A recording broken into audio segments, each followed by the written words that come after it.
오늘 하나님 말씀 받도록 하겠습니다. 오늘 받으실 하나님 말씀은요, 에베소서 4장 15절, 갈라디아서 1장 10절 말씀입니다. 에베소서 4장 15절, 갈라디아서 1장 10절 말씀입니다.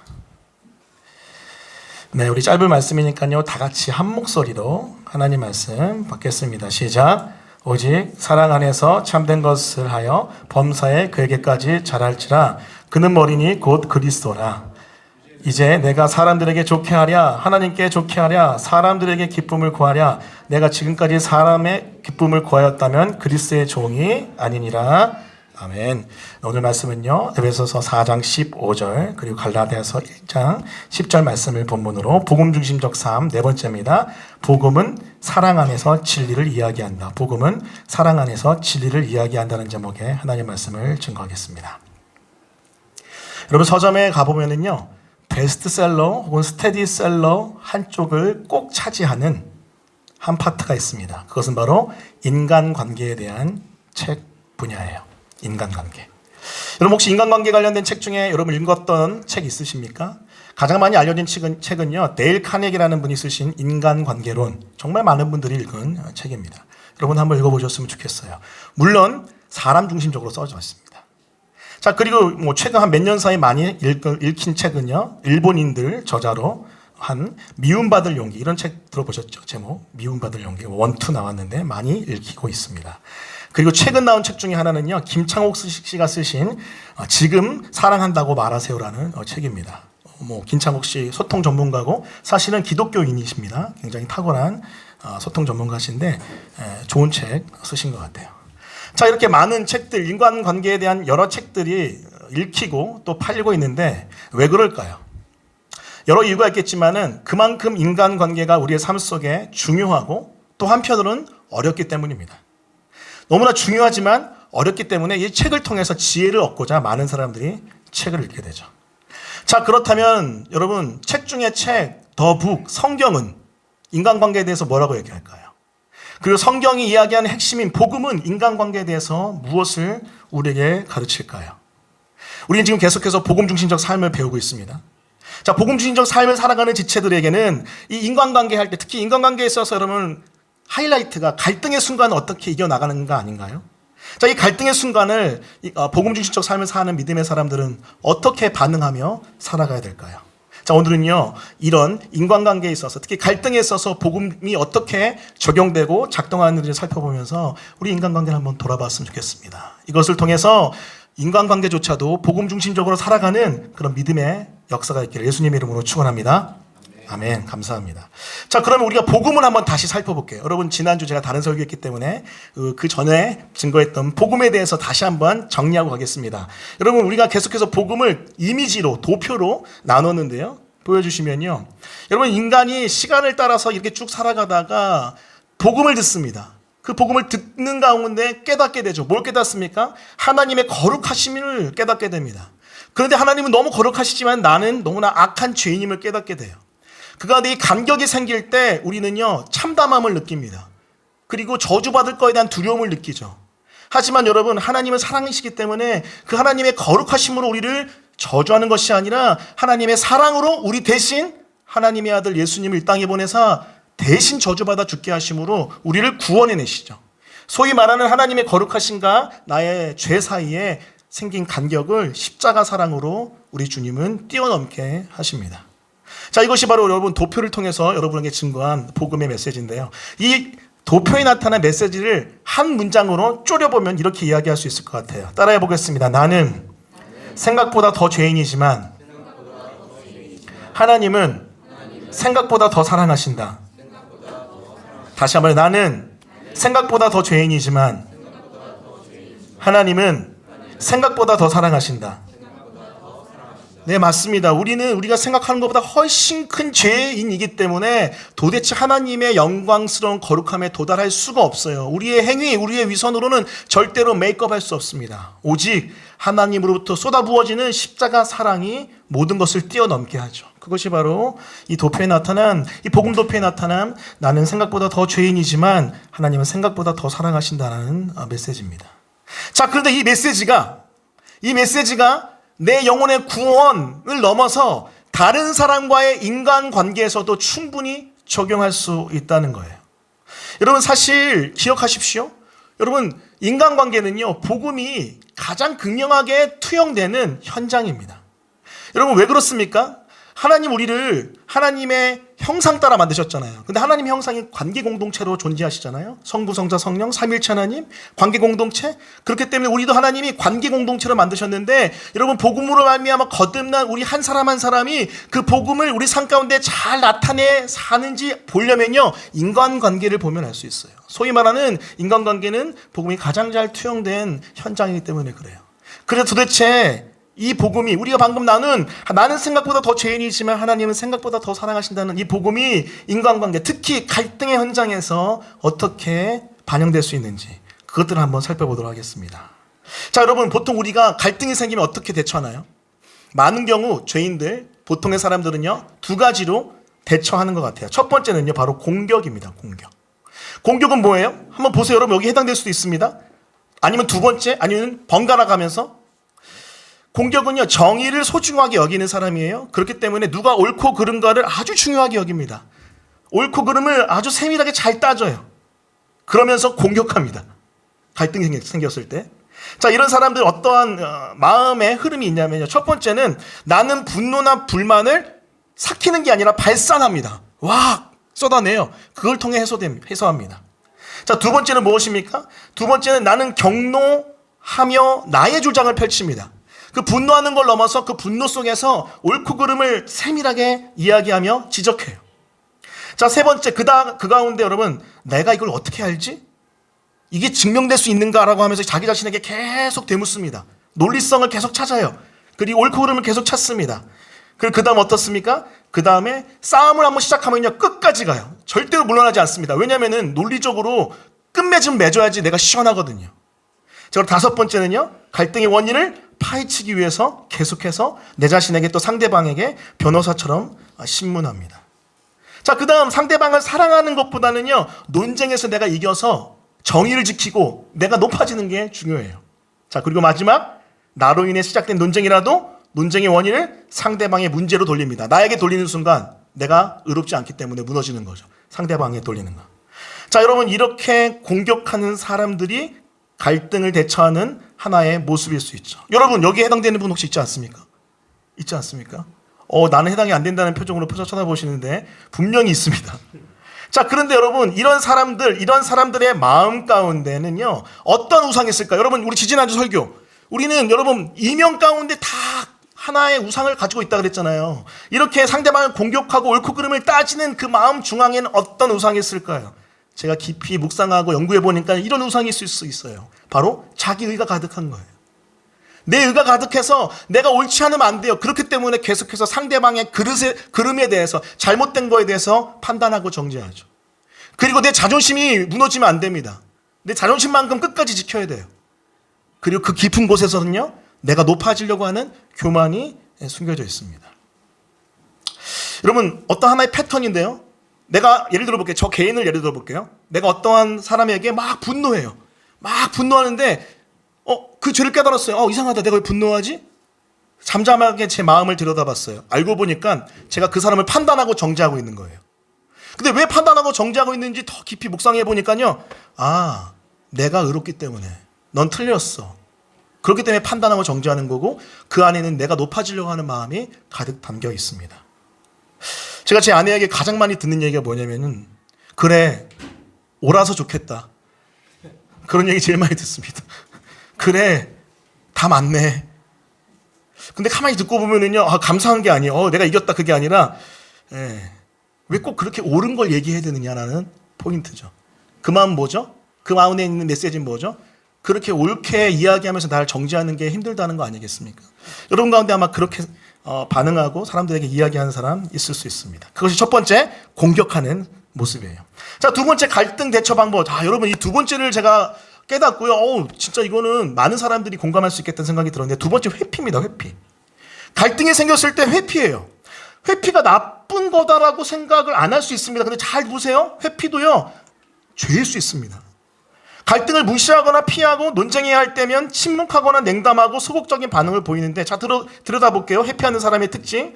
자, 보시면요, 나는 분노나 불만을 억누르는 편이다. 여러분 가운데 혹시 많지 않습니까? MBTI의 경우는 인트로버트 I에 해당되는 분들 여기 많죠. 나는 분노나 불만을 억누르는 편이다. 자, 두 번째, 나는 할 말이 있지만은 평화를 지키기 위해서 침묵한다. 목사님, 피스, 평화 너무 좋잖아요. 샬롬, 지키기 위해서 침묵하는 게 좋지 않나요? 그런데 여러분, 이 맥락에서는요, 이것도 문제일 수 있어요. 자, 세 번째, 나는 지금 그 이야기를 꼭 해야 하나? 그것이 그렇게 중요한가를 자주 질문해요. 내가 꼭 이런 얘기 안 해도 될 것 같은데 하고 싹 빠지는 거예요. 쑥 뒤로 미루는 거죠. 자, 그리고 네 번째, 싸워서 이기는 것보다 아예 싸움을 피하는 것이 낫다. 그리고 다섯 번째, 숨 돌릴 공간을 찾아서 논쟁의 자리를 떠날 때가 있다. 여러분, 이 다섯 가지 보십시오. 이게 나쁜 겁니까? 여러분, 사람과의 관계에 있어서 여러분 속이 많은 평화주의자, 좋게 지내려고 하는 S만이에요. 하지만 여러분, 이런 경우에는요, 이게 죄일 수 있습니다. 그건 뭐냐면 이 속 깊숙한 곳에 불안한 마음이 있고요, 두려움이 있는 거예요. 왜 그렇죠? 상대방과의 관계가 끊어지는 것에 대한 불안한 마음과 두려움이 있는데, 왜 상대방과의 관계가 끊어지는 것에 대한 불안한 마음과 두려움이 있냐면은 그 상대방에게 내가 인정받고 그 상대방에게 내가 존중받아야지 내 자존감이 거기서 시작되기 때문에 그래. 그렇죠. 여러분 이게 왜 죄가 됩니까? 이게 왜 문제가 될 수 있죠? 우리의 자존감과 우리의 인정의 유일한 대상은 하나님이세요. 하나님이 아니라 사람이 그 자리를 차지할 때 어떻게 되냐면요, 우리는요, 사람과의 관계에 목숨을 걸죠.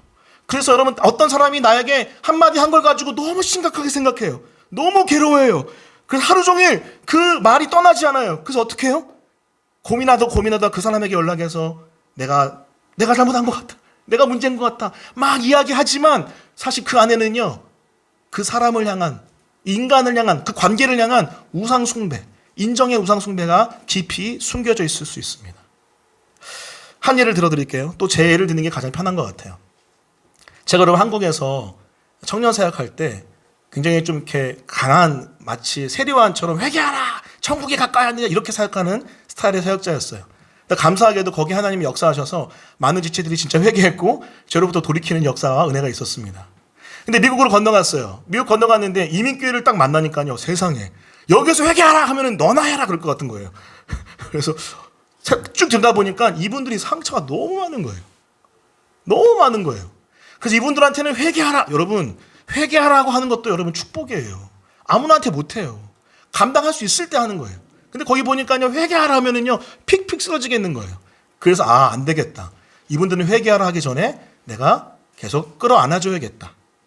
그래서 제가 회개하라 하는 메시지보다는요, 그래, 힘들지? 잘 될 거야. 괜찮아. 이렇게 메시지를 나눴습니다. 여러분, 한 공동체를, 대학부를 맡았는데, 세상에 2년을 맡았는데요.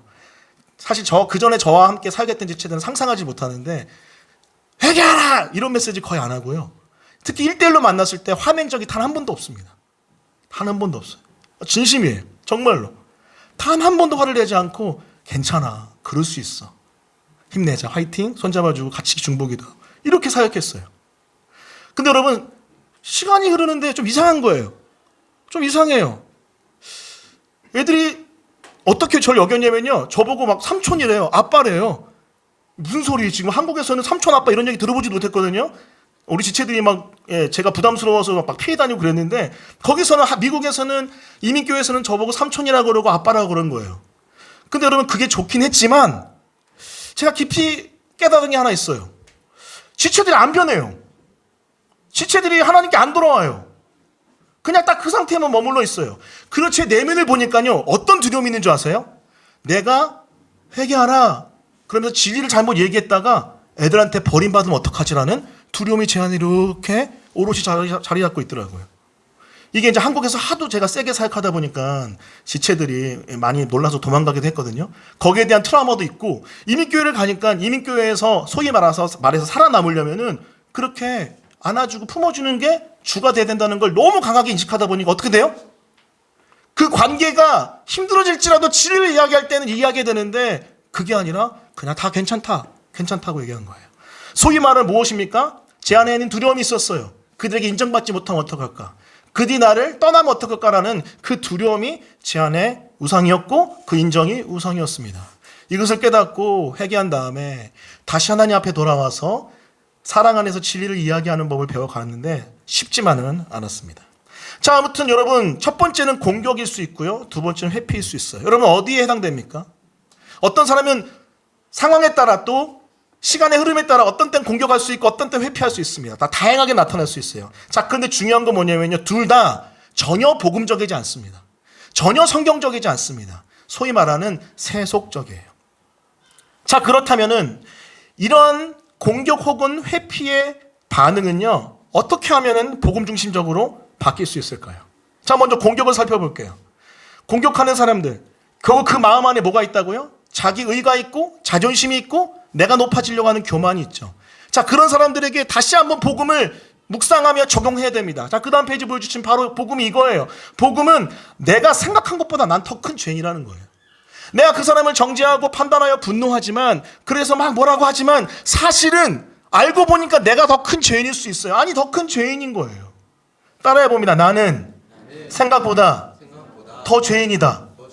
이것을 깊이 아는 자들은요, 이 복음을 더 깊이 아는 자들은요, 함부로 다른 사람을 향하여 정죄하지 못합니다. 그리고 여러분, 이렇게 내가 생각보다 더 큰 죄인이다라는 것을 모르는 사람 마음 가운데 뭐가 있다고요? 내가 하나님이다. 내가 왕이다. 내가 주인이다. 그 교만한 자아가 꽉 차 있습니다. 자, 그렇기 때문에 그런 사람에게 바로 이렇게 복음을 선포해야 돼요. 나는 생각보다 더 죄인이지만 하나님은 생각보다 더 사랑하신다. 함께 더불어서 다른 사람 앞에서 내가 의로워져서 높아지려는 자아 숭배를 십자가에 못 박아야 됩니다. 다시요. 다른 사람 앞에서 내가 의로워져서 높아지려고 하는 그 교만함, 자아 숭배를 십자가에 못 박아야 돼요. 그게 바로 복음 중심적 삶의 모습, 갈등 가운데 공격이 아니라 오직 겸손함으로 하나님 앞에 나아가는 모습일 겁니다. 자, 그래서 우리는 여러분 에베소서 4장 15절 말씀을 이해할 수 있어요. 다 같이 오늘 본문 말씀 에베소서 4장 15절 말씀 있습니다. 같이 읽습니다. 자, 시작. 오직 사랑 안에서 참된 것을 하여 범사의 그에까지 자랄지라. 그는 머리니 곧 그리스도라. 여러분, 우리는요 주 예수 그리스도의 형상을 당대까지 애써서 믿음 생활을 해야 됩니다. 자, 그런데 아주 중요한 원리가 있어요. 예수님의 그 장성한 분량까지 예수님까지 자라가려면요 사랑 안에서 참된 것을 해야 됩니다. 좀 어렵나요? 영어 표현으로 보시면요 Speaking the truth in love라고 되어 있죠. 두 가지가 같이 가야 돼요. 진리가 없으면요 결코 자라지 못합니다. 말씀에 꼴이 없으면요 영혼은 성장하지 않아요. 자, 근데 말씀은요 어떻게, 뭐 안에서 증거돼야 되고 선포돼야 돼요? 바로 사랑 안에서 해야 됩니다. 사랑 안에서. 교만함으로, 정죄함으로, 판단함으로, 분노해서 내가 자기가 가득해서 증거되는 메시지는요 변화가 없습니다. 사랑하기 때문에, 그 영혼을 아끼기 때문에, 또 그리고 주님을 사랑하는 마음으로 그 영혼에게 진리를 증거하는 것, 이것이 너무나 중요합니다. 사랑하는 성도 여러분, 혹시 여러분 가운데 공격적인 자세로 다른 사람에게 비판하고 정죄하며 분노하는 사람이 있습니까? 기억하십시오. 여러분은 하나님이 사랑하셔서 구원한 하나님의 백성인데 여러분이 생각한 것보다 훨씬 큰 죄인이에요.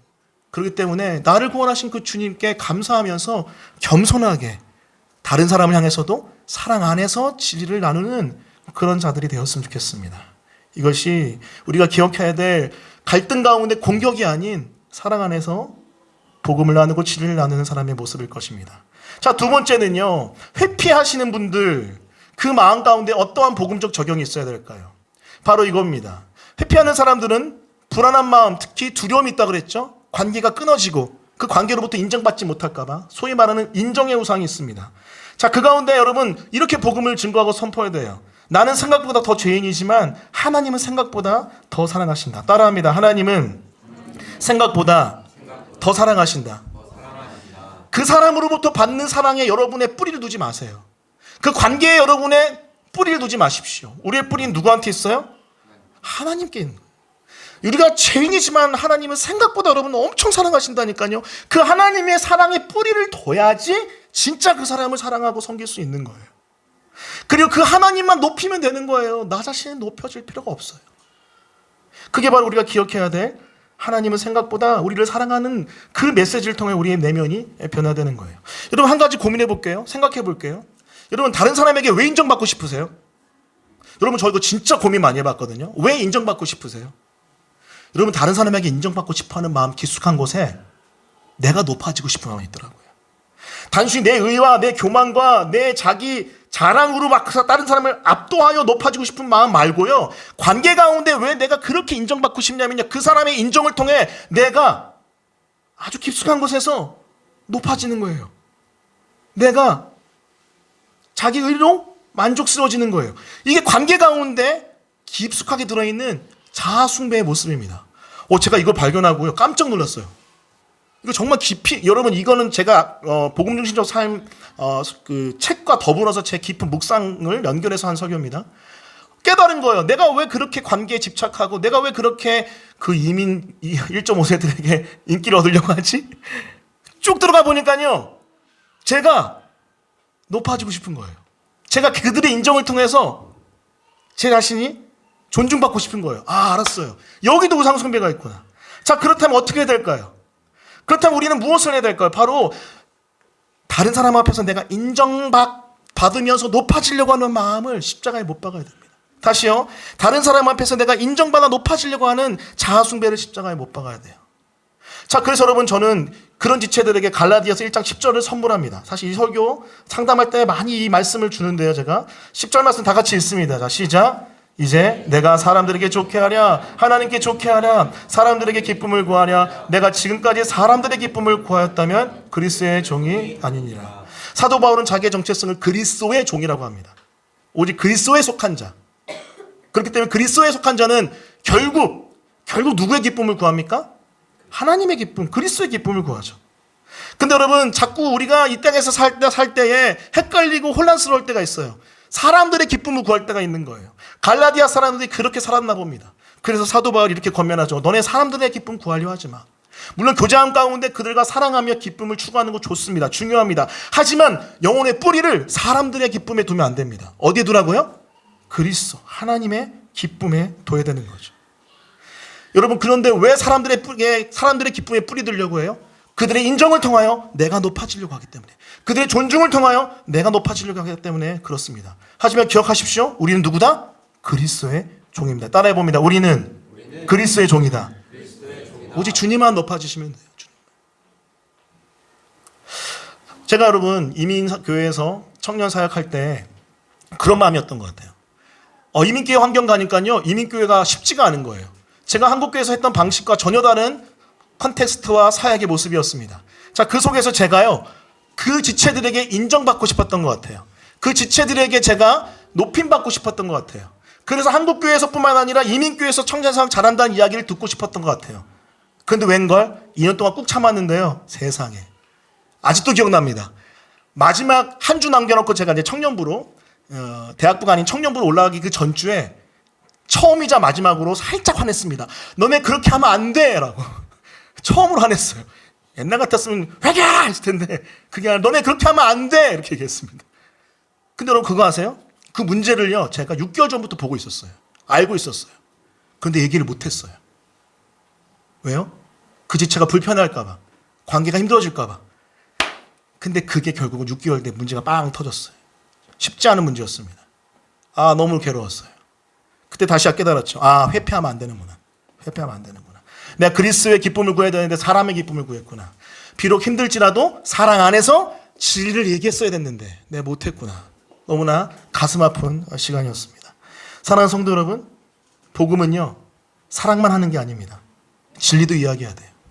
그런데 복음은요. 진리만 이야기하는 게 아닙니다. 사랑도 얘기해야 됩니다.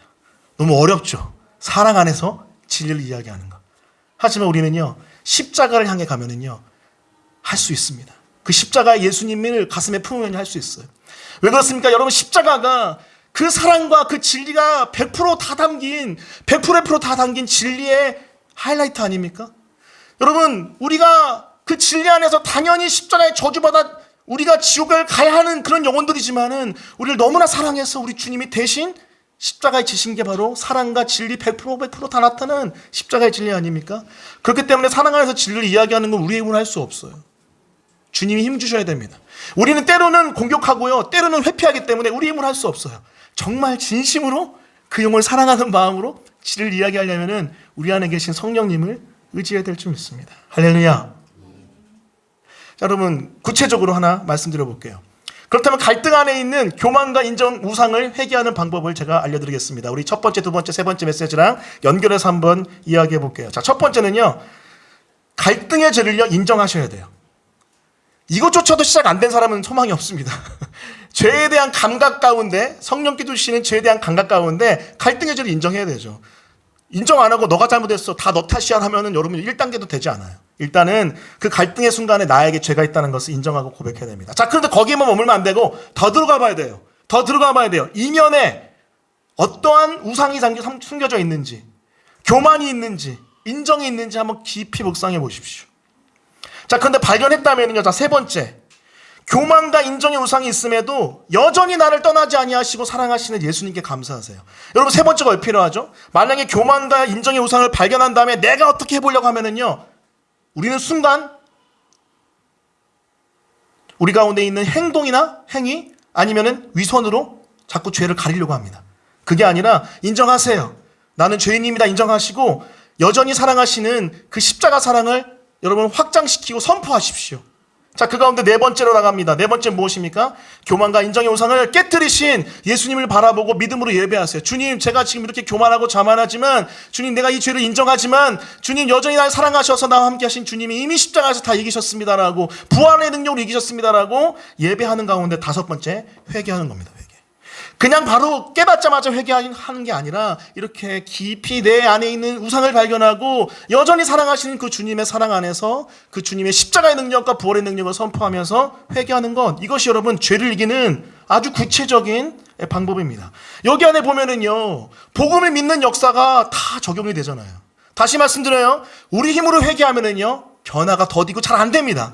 복음의 능력을 믿는 믿음으로 회개해야지 우리는 바로 진정한 참된 회개를 하게 될 줄 믿어요. 사랑하는 성도 여러분, 다시 한번 도전하고 권면합니다. 갈등이 생길 때 복음 사랑 안에서 진리를 이야기하게 합니다. 여러분, 혹시 공격만 하십니까? 아니면 회피하십니까? 아니면 어떤 사람에게 공격하고 어떤 사람에게 회피하십니까? 아니면 그 두 가지가 한 사람에게 범벅에 대해서 나타납니까? 무엇이든 간에 십자가의 사랑을 묵상하면서 사랑 안에서 진리를 이야기하는 우리 모두가 되었으면 좋겠습니다. 마지막으로 한 가지 적용점을 제가 나누고, 제 적용점을 나누고 설교를 마무리하겠습니다. 여러분, 좀 개척을 하다 보니까요, 한 가지 특이한 현상이 생겼어요. 개척은요, 사람이 많아요, 적어요? 사람 많지 않죠, 그렇죠? 사람 적습니다. 처음 시작할 때 우리가 예배 인원이 평균 한 30명에 35명이었거든요. 다음 세대까지 합쳐서. 사람이 적다 보니까 아주 희한한 현상이 제 안에 나타났어요. 그것은 뭐냐면은 누구누구님, 성도님, 이렇게 하면 안 되죠라는 이야기를 생각보다 잘 못하는 거예요, 제가. 잘 못해요. 그래서 처음에 지체들이 저에게 이런 얘기 많이 해주셨습니다. 목사님이 많이 변하셨다. 사랑이 많아지셨다. 물론 그것도 있어요. 제 스탠스가 사랑 안에서 진리를 이야기하는 걸 잘 이민교에서 배웠기 때문에 바뀐 것도 있어요. 그런데 여러분, 제 안에 갈등이 하나 있었어요. 뭐냐면은 내가 이렇게 하시면 안 됩니다라고 얘기하면 이 지체가 떠나면 어떡하지? 여기 개척교회이기 때문에 일당 100인데 한 사람이 그리고 나갈 때 혼자만 나가지 않죠. 나갈 때 보통 한 4-5사람 흔들고 나가잖아요. 그러니까 제가 힘내요, 할 수 있어요, 괜찮아, 그럴 수 있지. 이건 더 심각해진 거예요. 아주 회피 중에 회피가 제대로 걸린 거예요. 잘 몰랐어요. 이게 이런 줄 잘 몰랐어요. 그런데 제가 저희 노회에 어떤 모임이 있어서 갔는데 이 근방에 있는 교회입니다. 그런데 교회 역사는 30-40년 긴 교회예요. 그런데 건물도 있고 하는 교회지만 성도 수가 굉장히 적어요. 근데 이 목사님이 부임하실 때부터 10년 전에 부임하셨는데 그때부터 지금까지 좀 힘드셨던 것 같아요. 근데 이 목사님이 이렇게 얘기해 주는 거예요. 교회 소개를 딱 하시면서, 제가 옛날 청년 사역하고 막 부임역자 사역할 때는 제가 진리의 사도였다고, 회개하라 막 이렇게 하고 막 장로님들이랑도 막 맞짱 뜨고 막 그랬대요. 그런데 교회 부임했는데 성도 수가 얼마 없는 교회 부임한 거예요. 부임했는데 똑바로 하십시오 하면 나갈 것 같은 거예요. 그래서 그분이 잘하셔야죠, 화이팅, 이렇게 바뀌었다고 하는 거예요. 근데 그 전까지 제가 저기 무슨 소리지 하다가 순간 깨닫게 됐어요. 나도 지금 저러고 있는 거 아닌가? 깨닫게 된 거예요. 여러분, 제가 여러분에게 괜찮아요, 힘내세요 하는 게 좋은 게 아닐 수 있어요. 긍정 안 하네. 계속 괜찮아요, 힘내세요만 할까요? 그게 아니라는 거예요. 복음 중심적 삶에서 갈등 해결은요, 사랑하면, 진짜 사랑하면요, 물론 그 사람의 영적 수준과 언어에 맞춰서 사랑 안에서 진리를 이야기해야 될 줄 믿습니다. 할렐루야. 안 그러면 종교 생활하는 거예요. 무서운 얘기 하나 해드릴까요? 이 상태로 그냥 30년 갈 수도 있습니다. 저는 압니다. 왜요? 저도 지금 40대 후반인데 10대 후반부터 열정적으로 주님을 따랐는데 변하지 않는 것, 그때 변하지 않는 것 지금까지 가는 것도 있어요. 충분히 그럴 수 있어요. 그냥 그 상태로 천국 갈 수도 있습니다. 여러분, 우리가 예수님을 닮는 게 우리 인생의 목적이라 할진데, 여러분, 복음 안에서, 사랑 안에서 진리를 이야기하는 공동체 되었으면 좋겠습니다. 할렐루야. 그게 바로 우리 교회 공동체가 주님을 닮아가는 복음 중심적 삶의 모습일 겁니다. 말씀을 마치겠습니다. 여러분 기억하십시오. 복음은 사랑합니다. 복음은 진리를 이야기합니다. 복음은 이 두 가지, 사랑 안에서 진리를 이야기하는 것을 같이 함께 이루어갑니다. 그 가운데 우리가 예수 그리스도의 모습을 닮아가는 은혜가 있기를 예수님의 이름으로 축원합니다. 아멘. 우리 말씀을 기억하면서 함께 찬양할까요? 우리 주님이 우리를 향해 이렇게 고백하시고 이렇게 노래하십니다. 이 노래에 힘입어서 우리가 사랑 안에서 진리를 이야기하는 줄 믿습니다. 우리 믿음으로 고백하십시다.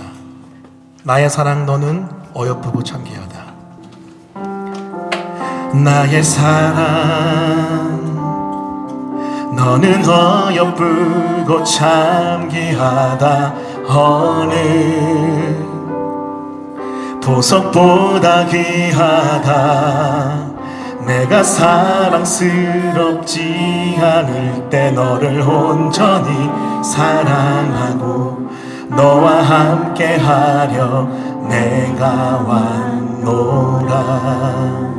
주의 사랑, 주의 사랑, 이 사랑은 결코 변치 않아. 모든 계절 돌보시네. 푸른 마르고 꽃은 시드나 주의 말씀은 신실해. 실수가 없으신 주만 바라라. 그 주님을 바라보면서 주님의 나라와 뜻이 나의 삶 속에 임하시며 주님 알기를 주만 보기를 소망해. 우리 사람 앞에서가 아니라 오직 주님 앞에 서면서 거룩하심을 살아갈 힘과 거룩히 살아갈 힘과 두려움 없는 믿음 주신 나의 하나님 완전한 사랑 찬양해.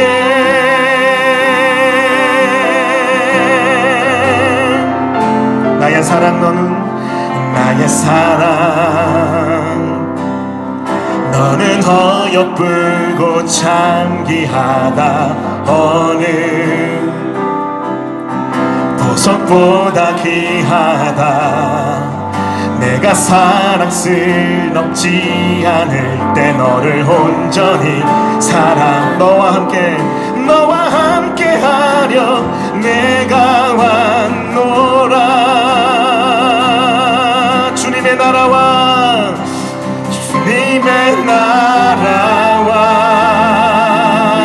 뜻이 나의 삶 속에 임하신 주님만을 알기 원합니다. 주님을 보길 원합니다. 주님 보기를 소망해. 그 주님만을 바라볼 때 우리의 삶이 거룩하게 바뀔 줄 믿어요. 거룩히 살아가 힘과 두려움 없는 믿음 주신 하나님 완전한 사랑 찬양해. 다시 한번 믿음으로 고백할까요? 주님의 나라와 뜻이 내 삶 속에 임하시며, 주님의 나라와 뜻이 나의 삶 속에 임하시며, 주만 알기를 주만 보기를 소망해. 거룩히 살아갈 힘과 거룩히 살아갈 힘과 두려움 없는 믿음 주신 하나 완전한 사랑 찬양해. 언제 이런 역사가 나타납니까? 오직 주님만을 높여드릴 때 찬양하리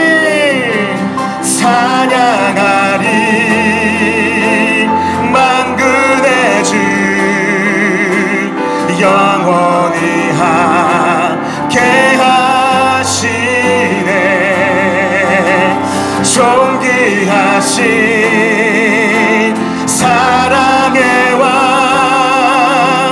영원히 통치. 그 다른 누구도 아니 오직 주님만을 높입니다. 찬양하리 만군의 주 영원히 함께 하시. 존귀하신 사랑의 왕 영원히 통치하. 우리 마지막 고백합니다. 주님의 나라와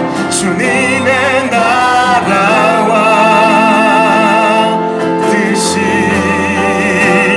나의 삶 속에 임하시며, 주님 알기를 주만 보기를 소망해. 거룩히 살아갈 힘과 두려움 없는 믿음, 거룩히 살아갈 힘과 두려움 없는 믿음 주신 나의 하나님 완전한 사랑 찬양해. 이 시간 말씀을 기억하며 합심을 통성으로 기도할 때 이렇게 한번 기도하겠습니다. 주님, 그렇습니다. 복음 중심적 삶 가운데 갈등을 해결하는 방법은 결코 교만한 가운데 공격하는 것도 아니요, 사람의 인정에 목말라서 회피하는 것도 아닌 복음 안에서 오직 주님을 높여드리는 가운데 주님의 사랑 안에서 진리를 이야기하는 사람인 줄 믿습니다. 주님, 이 시간 내가 공격했다면 용서하시고 회피했다면 용서하시고 오직 주님만 높여드리며 주님의 그 인정 속에서 사랑 안에서 진리를 이야기하는 믿음의 사람 될 수 있도록 도와주십시오. 우리 말씀 기억하며 통성으로 기도하겠습니다. 기도합니다. 하나님 아버지, 시간 간절한 마음으로 기도합니다. 주님 도와주시고 역사해 주셔서 하나님 아버지, 사람을 향하여 교만하고 자만하여 판단하고 정죄하고 미워하고 분노하는 것이 아니라 공격하는 것이 아니라 하나님 아버지 겸손함 가운데 주님 아버지 하나님이여 그 영혼을 향하여 사랑의 마음으로 진리를 나누게 증거하게 도와주시며, 또 사람 앞에서 아버지 내가 높아지기 위해서 그들의 인정을 받기 위해서 아버지 내가 눈치 보고 아버지 하나님이여 두려워하는 것이 아니라 아버지 오직 주님의 사랑 안에서 그 영혼을 위하여 아버지 진리를 이야기하는 다 될 수 있도록 도와주시고 함께해 주십시오. 복음이 아버지 우리의 관계를 변화시키기 원합니다. 복음이 우리의 관계를 새롭게 하기 원합니다. 주의 성령이여 역사하여 주시옵소서. 역사하여 주시옵소서. 복음의 능력 안에서 우리의 관계가 새로워지고 우리의 모든 것들이 변화될 수 있도록 함께해 주십시오. 하나님, 복음은 우리의 일상 구석구석까지 영향을 미치는 하나님의 진리인 줄 믿습니다. 복음 안에서 하나님 주의 사랑을 가득 아는 채 영혼들에게 진리를 이야기하는 자 되길 원하오니 주님 도와주시고, 그러기 위해서는 하나님 앞에서 내가 높아지는 것이 아니라 교만하여 또 다른 사람의 인정을 통해 높아지는 것이 아니라 오직 주님만 높이고 오직 주님의 사랑 안에서 다른 영혼을 향하여 온유하게 하지만 분명하게 진리를 이야기하는 하나님의 사람 될 수 있도록 도와주시고 역사하여 주십시오. 그래야 내 관계가 그 갈등이 복음 안에서 회복될 수 있도록 함께하여 주십시오. 감사드리며 예수님의 이름으로 기도합니다. 아멘. 지금 예수 그리스도의 은혜와 하늘 아버지의 말할 수 없는 사랑과 성령의 깨닫게 하시는 역사가, 복음은 사랑 안에서 진리를 이야기한다는 메시지를 가슴에 안고 갈등의 모든 것들을 성령을 따라 해결하기를 원하는 모든 성도들 머리 위에 지금부터 영원까지 함께 있을지어다.